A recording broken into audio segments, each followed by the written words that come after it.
So, why do many kids, in your opinion, struggle to make or keep friends even when they're kind, smart, and well intentioned? As you mentioned, making friends is a hard thing. It's a challenge, and they are skills just like anything else that needs to be learned and practiced. And I think, and people are all different. So that's another thing that is, you're working with as a child, as a person, when you're trying to become friends. It's sort of back and forth balancing of the other person as well. And that's not easy to do. And so I think it takes a lot of practice.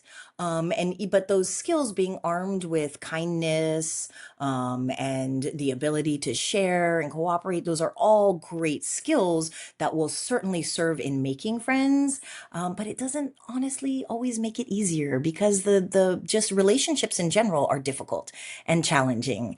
And so when you're just a new being and young and figuring it all out, that can be very, very difficult in spite of having all the desire or the skills or being kind. It's still just a practice and give and take and learning how to interact with different people. And it does take, I think, continual practice and modeling as well. Yeah, that is absolutely true. There's so much learning that a kid has to go through, and a lot of kids these days aren't seeing that anymore.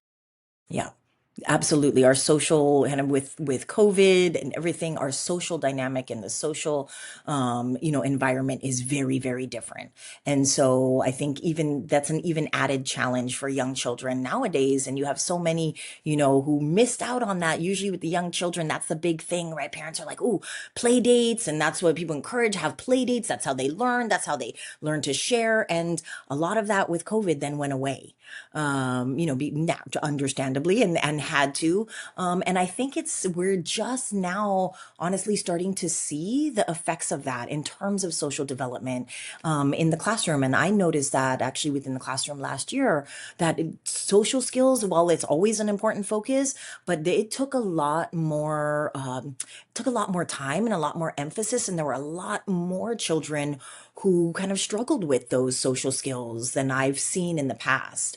And so I think we are starting to just kind of now see the effects of that. And then as children get older, it's devices and screens, and that's new. And that has very much changed social dynamics and social interactions, making it, I mean, just almost, I mean, really incredibly challenging these days with whole other obstacles. And because they're kind of new for parents as well. If parents grew up at a time where they didn't have those, they weren't navigating those kinds of social dynamics and skills.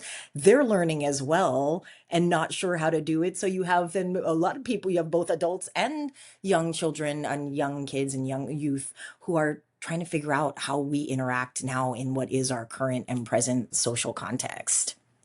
Absolutely, Oh. it's a multifold between social aspects, the pandemic, the aftermath of the pandemic, and you're right, the technology really plays a role.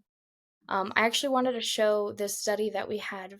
It's from a Harvard study, and it shows us that, you know, a lot of our early relation health is an emerging division.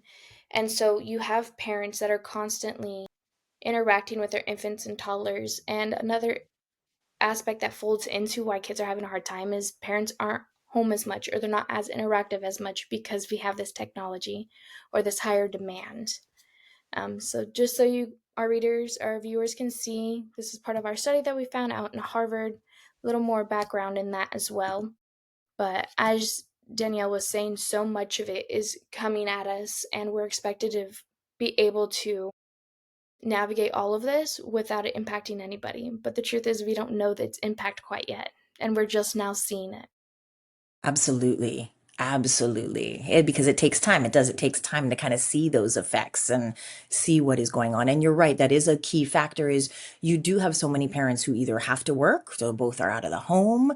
And so again, also children might be with babysitters or with grandparents, and not getting as much of the interaction or the one-on-one or the back and forth.